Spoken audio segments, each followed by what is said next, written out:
tabernacle. Mais on va parler du Grand Prix du Canada. Mais oui, salut à tous, vous êtes bien sur motorstv.com. Salut Jean-Luc. Il l'a fait, bonjour monsieur, Voilà. bonjour mesdames, bonjour à tous.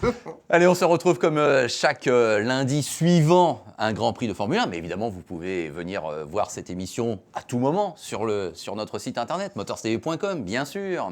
En tout cas, on vous remercie, vous êtes de plus en plus nombreux et vous êtes toujours fidèles à ce rendez-vous, le débriefing F1, pour écouter la parole du maître.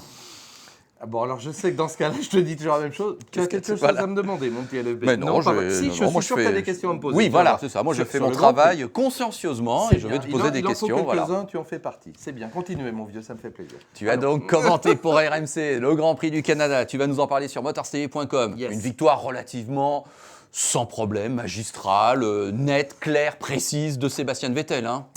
Il a été au-dessus du lot. Si on cherchait à savoir qui est le patron, là on a bien compris. D'autant qu'évidemment l'opération qu'il fait, on va y venir après, mais au championnat du monde et au classement provisoire, elle est remarquable. Après 7 Grands Prix, 3 victoires déjà pour Sébastien Vettel. Bon, il a eu quelques soucis, quelques inquiétudes à un moment avec la nouvelle monte pneumatique, on l'a bien compris. D'ailleurs l'équipe Red Bull Renault était parmi les plus véhémentes concernant ces pneumatiques.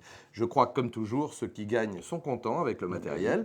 Donc on sait que les nouveaux pneumatiques qui normalement devaient être introduits par Pirelli ne l'ont pas été d'une manière générale. Ils ont été testés, on le sait bien, le vendredi, mais dans des conditions un petit peu épiques à cause de la météo. On y reviendra également. Bref, Vettel est le patron, c'est ce que tu voulais m'entendre dire, avec une avance maintenant portée à 36 points de mémoire sur son poursuivant immédiat, qui n'est plus le même d'ailleurs. Là, on peut parler, oui, d'une domination très impressionnante et Vettel taille patron. Voilà. Alors c'est vrai que ce Grand Prix du Canada, traditionnellement, il y a la météo qui est incertaine. Il y a les safety cars qui entrent éventuellement en action. Bon, finalement, il a fait beau, il n'y a pas eu de safety car. Est-ce qu'on ne s'est pas un petit peu ennuyé quand même pendant ce Grand Prix ?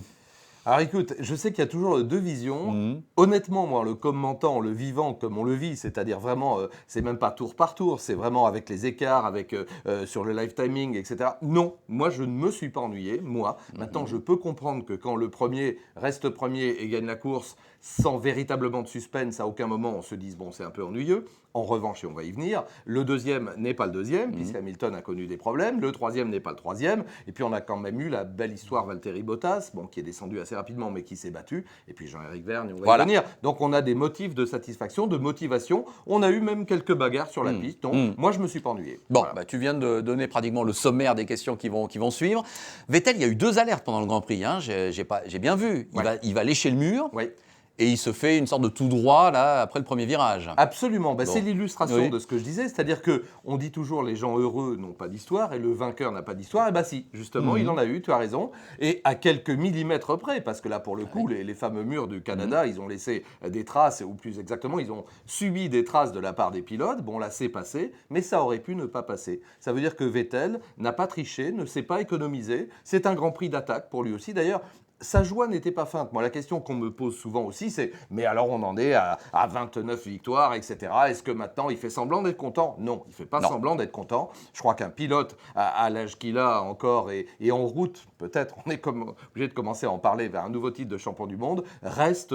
Moi, je le sens bien dans sa spontanéité et je crois qu'il s'est déchiré vraiment pour aller chercher cette victoire. Et là aussi, je vais utiliser toujours le comparatif, voir ce qu'a fait Weber avec la même moto. Et voilà. Oui. Donc, Vettel, il s'est vraiment... Il s'est mis comme ça, comme on dit. Et d'autant plus que lorsqu'il réagit à la radio juste après sa victoire, on voit bien qu'il fait référence au Grand Prix du Canada qu'il a perdu dans le dernier tour, il y a 2 saisons de cela face à Button. Il la voulait, celle-là. Il la voulait. Plus que tout, Red Bull ne s'était pas imposé. Red Bull, c'est un marché très important pour eux, c'est le marché nord-américain, le marché canadien. Il y avait énormément d'invités, je crois plus qu'ailleurs, là, véritablement. Donc c'était un enjeu formidable. Alors évidemment que Vettel ne pense pas à ça, je vais être cru, il s'en fout, lui il est au volant, il est là pour gagner. Il pense d'abord à lui, et c'est un pilote, on le sait toujours, c'est égoïste, il pense à lui, il pense à son équipe, il pense au résultat qu'il n'a pas obtenu. Là, ça y est, on a marqué, il a marqué, et surtout il a marqué les esprits, je crois. Voilà. Alors c'est Alonso qui nous a un petit peu animés quand même, c'est vrai, cette course derrière, en remontant jusqu'à une brillante 2e place.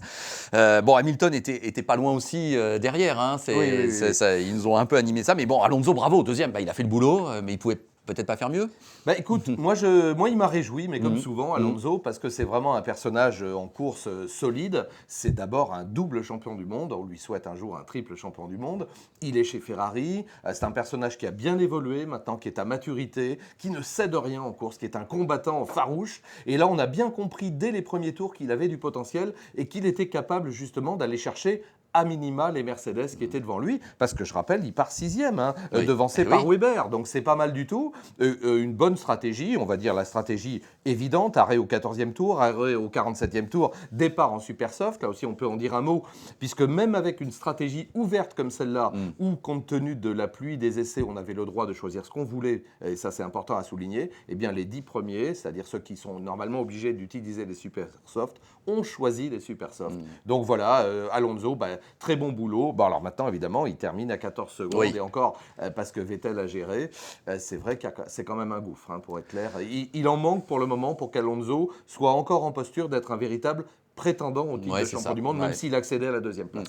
Pour revenir sur les écarts, bon là c'est hors Alonso finalement, mais c'est vrai qu'on a quand même eu une sorte de choc en constatant, je crois que c'était au 34e tour, donc pile à la mi-course, à un tour près, que Vettel mettait un tour à Bottas, qui nous avait effectivement avait fait sensation dans les qualifs, et tant mieux pour lui. Mais quand on s'est dit qu'à la mi-course, et encore à un tour près, même pas à la mi-course, celui qui était 3e sur la grille était déjà à un tour, et même si on s'attendait à ce que Bottas retombe dans le classement, Jean-Luc, je pense que... Mais oui, c'est vrai que la domination de Vettel a fait mal. Alors cela étant, j'enchaîne sur Bottas. Bon, qu'en as-tu pensé finalement sur l'ensemble du week-end ? Écoute, que du bien, parce qu'évidemment, voir un jeune pilote émerger comme ça dans des conditions atmosphériques délicates, donc on le répète à l'envi à chaque fois, vous le connaissez par cœur, vous aussi, vous connaissez le sport automobile. Quand il y a comme ça un nivellement des valeurs mécaniques et qu'on voit apparaître justement véritablement le talent, l'étincelle, tiens, ça me rappelle un Hülkenberg qui signe une pole au Brésil lors du dernier Grand Prix. C'est la même équipe, voilà. Et là, il nous a fait une Hülkenberg dans le bon sens. Bon, il n'a pas décroché la pole, mais pourquoi pas, il aurait pu, à la limite, sur un tour de génie, il aurait pu. Donc, c'est super ce qu'a fait Valtteri. Et en plus, il a été lucide au début du Grand Prix. Et moi, j'avais un peu peur de ça. Bon, on a vu dès le départ qu'il était enfermé, il était pris à l'intérieur et à l'extérieur. Il n'a pas bêtement cherché à défendre sa position en accrochant un de ses adversaires. Je crois qu'il a bien joué. Après, il est descendu, mais il était au niveau du potentiel maximal de la Williams-Renault. Voilà, il n'y a pas grand-chose à dire. Mais il a fait du beau boulot et pour moi, il s'est mis en évidence et managé par Toto Wolff, comme on le sait, dans une certaine logique de Mercedes qui motorise Williams à l'avenir, etc. Ma foi, il a marqué des points, lui aussi. Voilà. Et il n'a pas marqué des points au championnat, mais il a marqué des points dans les esprits. Je vais te poser des questions sur quelques grands noms, Mercedes, voire McLaren ou Lotus, bien évidemment, mais je voudrais quand même qu'on insiste aussi sur le deuxième pilote qui a peut-être crevé l'écran. Et là, je vais quand même adresser un reproche au réalisateur, car à part lorsqu'il a doublé Bottas en début de course, après on l'a pas revu, je suis désolé, mais Jean-Éric Vergne, 6e, c'est exceptionnel. Or, il faudrait peut-être le montrer un petit peu plus, monsieur le réalisateur de la FOP. Je suis tout à fait de ton avis. Oui. Alors, on ne l'a pas montré en télé, je ne vais pas le défendre, surtout pas, mais parce qu'évidemment, il était tout seul. Donc, il a fait une course à la fois de brio, il a exploité son matériel de manière remarquable. Un moment, moi, je me suis dit, si jamais Rosberg doit s'arrêter encore une 3e fois, peut-être il va pouvoir lui chipper la 5e place qui eût été, alors là, idyllique, mais déjà 6e, c'est absolument fabuleux. Il est parti 7e, on le rappelle. Il a mené un Grand Prix intelligent et il a fait le boulot. Pour moi, là, c'est son meilleur Grand Prix, évidemment, depuis qu'il est... Alors, même si ça n'a pas été spectaculaire, et puis tu sais, l'avantage de la radio, c'est que tu n'as pas besoin de l'image pour en parler. Donc, je vous conseille d'écouter RMC en direct pendant les Grands Prix. Vous prenez l'image où vous voulez, mais vous mettez nos commentaires. C'est pas de la prétention. Et là, vous entendrez parler éventuellement des pilotes français qui font des performances. Voilà, c'est tout. Voilà. Alors, de l'autre côté de l'échelle, si j'ose dire, Romain Grosjean, on s'attendait à ce que ce soit un Grand Prix sans doute ingrat, difficile. Il est parvenu dans les points. Il est parti dernier, on le sait, depuis Monaco. Bon, c'est pas terrible. Écoute, il y a deux choses, je pense, deux constats. Le premier, c'est que malheureusement, on sait que Lotus Renault, quoi qu'on en dise, a quand même des soucis financiers, en tout cas est dans un cadre assez étroit, en tout cas qui n'est pas le même que celui de ses adversaires directs, et donc était surcoté grâce à Raikkonen, qui est un pilote exceptionnel, et ça tout le monde l'a bien compris. Donc Lotus Renault vivait, même si Romain a fait 2 3e temps sur le mouillé, mais là, et encore une fois, le talent de Romain n'est pas à remettre en cause, là aussi, il ne s'agit pas de lui appuyer la tête quand ça va mal et de dire il est formidable quand ça va bien, mais je crois que le niveau de l'écurie, en tout cas les développements techniques sont un petit peu en retrait par manque de moyens par rapport aux autres équipes. Et l'équipe, il faut bien le dire, Lotus Renault dans ce Grand Prix du Canada a un peu sombré puisque Raikkonen perd sa 2e place et on ne l'a jamais vu, le pilote finlandais, malgré son talent, en mesure véritablement de briller, même avec des stratégies qui ont été un petit peu décalées. Romain partant dernier, on savait qu'il était presque illusoire d'atteindre les points. Non, mais ce qu'on espérait surtout, c'est que, d'accord, il a 10 places de pénalité, mais qu'il soit très bien placé au qualif normal pour être... Or, il était déjà loin. Je suis d'accord avec toi. Alors là, il l'a expliqué lui-même. C'est la spirale de l'échec. Comme il y a la spirale du succès. Quand on n'est pas bien, en qualif, peut-être ça a pesé un petit peu dans son esprit, quoi qu'il en dise, et dans celui de l'équipe. On a été au mauvais moment, au mauvais endroit. Il sort avec le bon train de pneus, mais il y a des drapeaux jaunes. Bah oui, mais il y en a pour tout le monde. Bon, malheureusement, il a joué de malchance, on va dire ça comme ça. Donc une qualif désastreuse, je pense sa plus mauvaise depuis très très longtemps, 19e de mémoire. Il se retrouve dernier. Bon, c'est un Grand Prix à oublier, voilà, soyons clairs. Maintenant, il a sûrement appris des choses lui aussi sur le pilotage de sa monoplace, au milieu du paquet, voire derrière. Il a échappé à un crash aussi. Je veux dire par là qu'il n'y a pas eu de problème. Il a terminé le Grand Prix. On verra ce que ça donne à Silverstone dans moins de 3 semaines. Mais enfin, ça fait mal, effectivement, de constater que sur les 2 derniers Grands Prix, Lotus, Renault n'a marqué que 3 points. 3 malheureux points par Kimi Raikkonen. C'est l'illustration de ce que je disais en préambule. Là, c'est l'équipe dans son ensemble, malgré le talent de Raikkonen. Et là, on l'a. Raikkonen, il est toujours à son top niveau, donc il fait tout ce qu'il peut lui aussi. Voilà, encore un combattant farouche en course. Il n'a pas pu faire mieux. Et encore, c'est même miraculeux. 9e, moi, à un moment, je l'ai vu en dehors des points. Donc c'est déjà pas mal de prendre 2 points sur ce Grand Prix-là. 1 point à Monaco, dans des circonstances là aussi un peu épiques. Bon, là, il va falloir redresser la barre, mais je ne sais pas si on peut être confiant. Voilà. Tu me diras, c'est toujours 1 point de plus que McLaren, puisque les pilotes McLaren ne sont pas dans les points. Tu as bien raison de le souligner. McLaren, c'est pareil, c'est un naufrage, là aussi, parce que après quelques effectivement, on voit 6e à Monaco, Button, c'était bien. Oui, Pérez, 12e, Button, 14e. Non, sur la grille, oui, sur la grille. La perf, elle n'est pas là, parce qu'en course, évidemment, on a les 2 pilotes 11e et 12e, c'est-à-dire les plus mauvaises places, puisqu'on ne récolte pas un petit point. Pas grand-chose à dire. Quand on sait que dans le même temps, Sutil se retrouve à contresens, a une pénalité et finalement termine devant les McLaren, on se dit c'est incroyable. C'est incroyable. Alors Sutil parti 8e également. Alors c'est vrai que cette pénalité, puis cette énorme tête à queue, c'est vraiment. Non, tu as raison. C'est-à-dire que paradoxalement, le niveau de performance avec une motorisation identique est supérieur à l'heure actuelle chez Force India qu'il ne l'est chez McLaren. Là aussi, il y a du souci à se faire. Tiens, Sutil au passage. Tu l'as pas vu venir quand même, sa pénalité, pour avoir pas respecté les drapeaux bleus. Alors, il a hurlé en disant après, je comprends pas cette pénalité. Moi, honnêtement, je pensais qu'il avait trop tardé. Oui, je suis d'accord avec toi aussi. Évidemment, il ne faut pas perturber la bataille en tête. Bon, quand on n'y est plus, on n'y est plus. Il faut savoir céder. Alors, c'est difficile pour un pilote. Mais là, maintenant, ils ont un feu clignotant sur le tableau de bord. Il y a les drapeaux partout. Il y a même des panneaux, on le voit lumineux. Un pilote ne peut pas prétendre, ou alors c'est qu'il pense à autre chose, et ça m'étonnerait quand même en Grand Prix, ne peut pas prétendre qu'il n'était pas au courant, qu'il est rattrapé par la tête de course. Donc, voilà. Non, l'argument qu'il emploie, et à la rigueur, tu vas me dire ce que tu en penses, moi je lui donnerais peut-être raison, il dit quand les leaders vous rejoignent et que vous êtes 8e, si vous écartez pas tout de suite, c'est le drame, j'ai une pénalité. Mais quand moi je rattrape une Caterham ou une Marussia, que je suis quand même 8e, ce qui est pas mal, et que je double, je peux vous dire que là on respecte pas et on n'a pas ils ont pas de pénalité s'ils me respectent pas. Il a forcément raison. Il a forcément raison. Là, il y a 2 poids, 2 mesures, mais c'est logique qu'on privilégie, on va dire, la bataille pour le podium jusque-là. Et puis après, évidemment, sinon, à partir d'un moment, c'est le 12e qui dépasse le 22e et qui, on peut pas. Voilà, c'est quelque part injuste, mais bon, il faut être dans les 5 premiers. C'est ça, exactement. Alors, je vais te poser une question sur Mercedes. Oui, puisque donc Nico Rosberg était bien le dernier vainqueur en date à Monaco, une victoire qui, on le rappelle, a fait quand même plaisir à tout le monde. Là, on a peut-être pu croire que ça allait être le tour de Hamilton, puisqu'on sait qu'au Canada, c'était un petit peu son jardin. Bon, Vettel mis à part, il était là, Hamilton. Mais enfin bon, non, Mercedes n'a pas réussi quand même à enchaîner. Mais ils sont là quand même. On s'attendait quand même à ce qu'ils aient des problèmes, puisque tu sais que le talon d'Achille, c'est le cas de le dire, de la Mercedes, c'est l'usure des pneus arrière. Or, le circuit du Canada, le circuit de l'île Notre-Dame, est un circuit avec d'énormes accélérations qui met justement à contribution les pneumatiques arrière. Manque d'essai à ce niveau de température et dans ces conditions-là. Donc effectivement, les pneus arrière se sont dégradés sur les 2 Mercedes.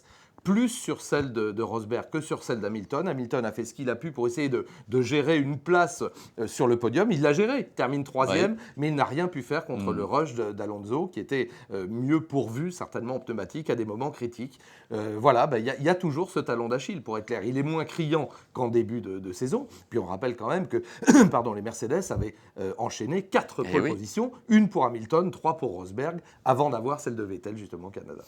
Allez, 2 petites questions pour terminer. Jean-Luc, moi je voudrais remettre un tableau d'honneur à Paul Di Resta, qui n'était pas content du tout et qui lui aussi a connu une qualif catastrophique. Quand on est à son niveau, qu'on part 17, je crois. Oui. C'est bien ça, 17, mais il termine 7. avec une stratégie audacieuse, mais qui a payé. Bah écoute, moi ça me fait plaisir quand il y a comme ça justement des gens qui sortent du moule. Et là, Paul Di Resta est sorti du moule. Parce que lui, partir en pneu médium, comme c'était le cas pour, d'après ce que j'ai pu choper, c'est le cas de le dire, au vol, Romain Grosjean est parti également en médium. Et puis les deux Marussia sont partis en médium. Il n'était que 4. Mais lui, ça a fonctionné très bien. Il a été jusqu'au 56e tour sur une course de 70 tours. C'est ahurissant. Et ensuite, il a pu du coup chausser des pneumatiques super soft, fortement, pour terminer les 14 tours. Bah oui, écoute, c'est une belle récompense pour Di Resta. Stratégie, on l'a dit, audacieuse, menée à bout par un pilote dont on sait qu'il est également subtil, sans jeu de mots, c'est-à-dire qu'il est capable justement de donner la réplique à Adrien Sutil qu'on a vu la porter belle pendant un instant. Non, mais c'est réjouissant parce que voilà, c'est pas des moutons, ils essaient des trucs différents et des fois ça marche. Bon. Eh ben, on va terminer par une bien triste nouvelle. On a appris après le Grand Prix, on ne s'y attendait pas, qu'un commissaire était décédé suite aux opérations pour enlever, parce que le Grand Prix était terminé apparemment, pour enlever la voiture d'Esteban Gutiérrez qui était sur le bas-côté. On se souvient, on a même cru peut-être qu'en fin de course, la course serait neutralisée. Et donc, il y a eu un drame, littéralement. L'occasion de rendre hommage, encore une fois, à ces commissaires de piste. Absolument, LFB. Je crois qu'on le fait souvent, on le fait avec assiduité, parce qu'on rappelle que ce sont des bénévoles dans un milieu qui est dominé par l'argent et avec beaucoup d'argent. On rappelle que c'est grâce aux commissaires et surtout les circuits. Je sais que malheureusement, récemment, un commissaire moto a été tué sur une course de motocross également. Donc, c'est dire que ces personnes-là ont un dévouement, une implication. Et je sais que parmi ceux qui regardent évidemment des briefings F1, il y a beaucoup de commissaires. Donc, ce n'est pas de la démagogie. On vous rend vraiment hommage et on sait que vous prenez des risques énormes. Alors là, oui, il n'y a pas plus bête, j'allais dire, qu'une manœuvre d'un engin. On a voulu se presser parce que c'était la fin du Grand Prix. On a reculé. On n'a malheureusement pas dû. Enfin, c'est un drame atroce, horrible, qui frappe des gens, encore une fois, qui sont passionnés de sport mécanique comme nous et qui consacrent leur week-end, et certains, 1 sur 2, quasiment 25 week-ends dans l'année, ils sont sur des circuits en mangeant des sandwichs sous la flotte, enfin voilà. Donc c'est extrêmement triste et à travers lui, on rend hommage à tous les commissaires de course. Voilà. Voilà, ainsi prend fin ce numéro du débriefing F1 consacré au Grand Prix du Canada. On se retrouvera dans 15 jours pour le Grand Prix de Grande-Bretagne. Oui, 3 semaines en fait d'échéance. Ah oui, je comprends, excusez-moi. 3 semaines, mais oui, 15 jours pratiquement pour les premières, on va dire les premières. Non, mais tu as raison, c'est bien 3 semaines. Et puis ensuite, ça enchaîne une semaine après par le Grand Prix d'Allemagne, je crois. Voilà, exactement. Bon, en tout cas, merci de votre fidélité, merci de votre passion. Et donc, à très bientôt sur les antennes, soit de Motors TV, soit sur le site internet motorstv.com. Salut Jean-Luc. Salut LFB, au revoir à tous, merci.